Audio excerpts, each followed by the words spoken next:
When I first started buying comic books, I was 10 or 11 years old, and they were very affordable. And I was a nerd, and I loved books. And these were the most affordable books I could have, so I was building my own library inside of a milk crate.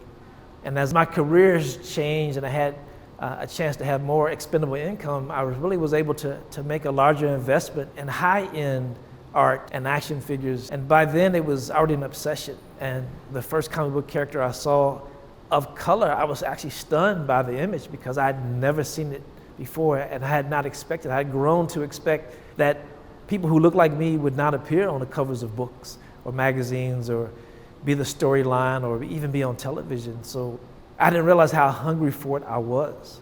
And the heroes were almost always white male. In the last 40 or 50 years, that slowly moved in a different direction towards more characters of color, not just in comics, but in mass media in general. A lot of the comic books have been spun off into movies, so it's always nice as a comic book head to see those characters come to life on the big screen in a way that I think enhances the overall story.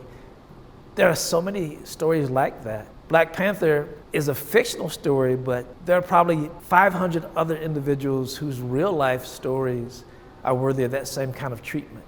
And I hope that all those future filmmakers will figure that out and make it happen. This particular exhibit is a combination of books, art, action figures, and memorabilia, all surrounding the theme of Black superheroes. And this is one of the rare opportunities to take it out of a box and put it up for people to enjoy. So pulling these images together and these figures together and these books together into the same space is a way of celebrating the importance of those images for young people and people of every age, and I think every culture as well. It's just another way to let the local community know that they are important and they are celebrated. And I think it's great for young people and older people to walk into a space and see themselves. Representation is important. I think this exhibit for me is kind of a validation of growing up being teased for being a nerd and a bookworm. Of the very things I was teased for as a kid really are the highlights of this exhibit.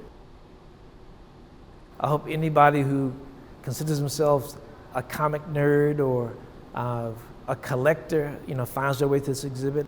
I hope people who enjoy African American history find their way to this exhibit. It's really designed to appeal to every age individual.